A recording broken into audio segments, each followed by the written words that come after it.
Hi, everybody. Anaya, thank you for that beautiful introduction. I could not be prouder of everything you've done in your time with the Obama Foundation. And, of course, I couldn't be prouder of all of you in the graduating class of 2020, as well as the teachers and the coaches, and most of all, parents and family who guided you along the way. Now, graduating is a big achievement under any circumstances. Some of you have had to overcome serious obstacles along the way, whether it was an illness or a parent losing a job or living in a neighborhood where people too often count you out.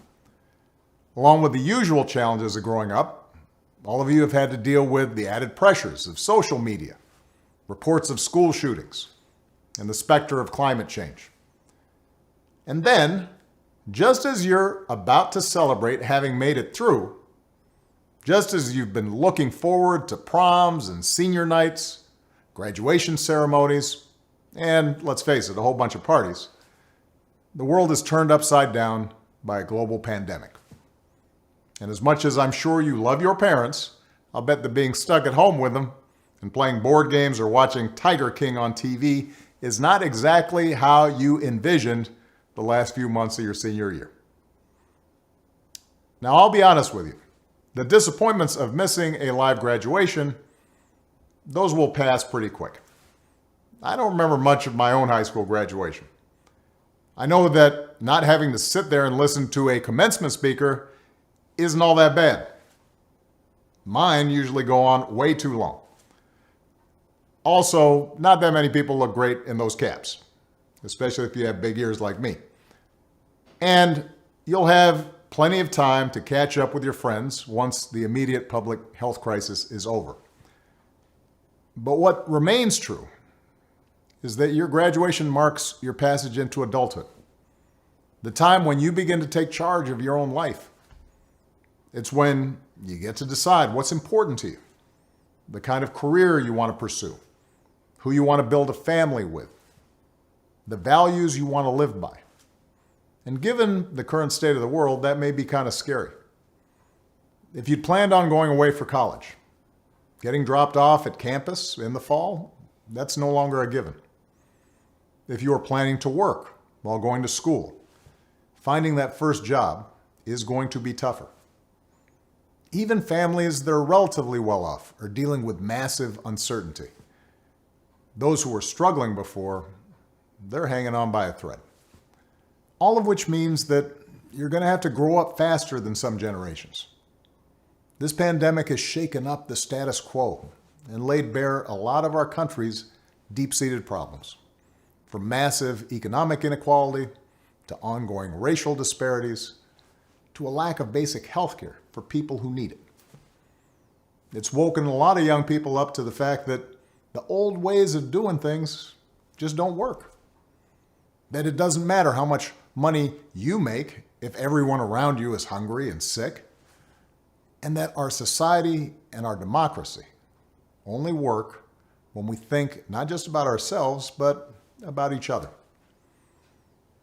It's also pulled the curtain back on another hard truth, something that we all have to eventually accept once our childhood comes to an end. You know, all those adults that you used to think were in charge and knew what they were doing? Turns out they don't have all the answers. A lot of them aren't even asking the right questions. So if the world's going to get better, it's going to be up to you. That realization may be kind of intimidating, but I hope it's also inspiring. With all the challenges this country faces right now, nobody can tell you, no, you're too young to understand, or this is how it's always been done. Because with so much uncertainty, with everything suddenly up for grabs, this is your generation's world to shape. Since I'm one of the old guys, I won't tell you what to do with this power that rests in your hands, but I'll leave you with 3 quick pieces of advice. First, don't be afraid.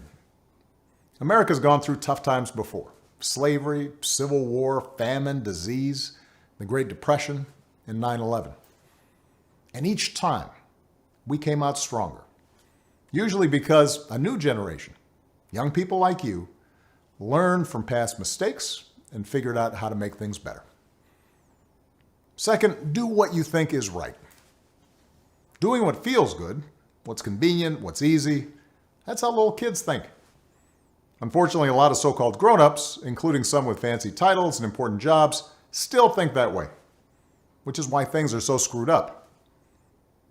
I hope that instead you decide to ground yourself in values that last, like honesty, hard work, responsibility, fairness, generosity, respect for others.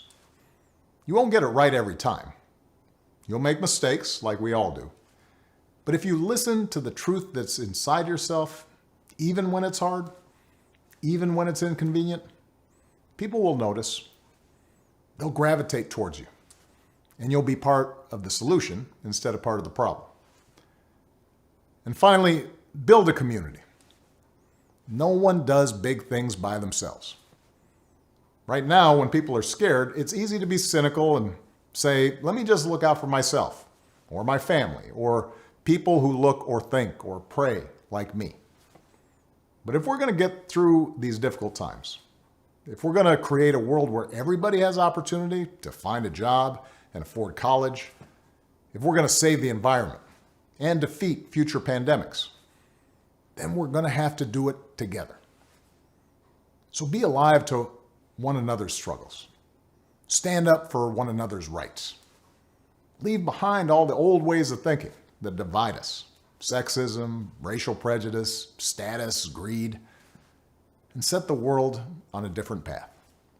When you need help, Michelle and I have made it the mission of our foundation to give young people like you the skills and support to lead in your own communities and to connect you with other young leaders around the country and around the globe. But the truth is, you don't need us to tell you what to do, because in so many ways, you've already started to lead. Congratulations, class of 2020. Keep making us proud.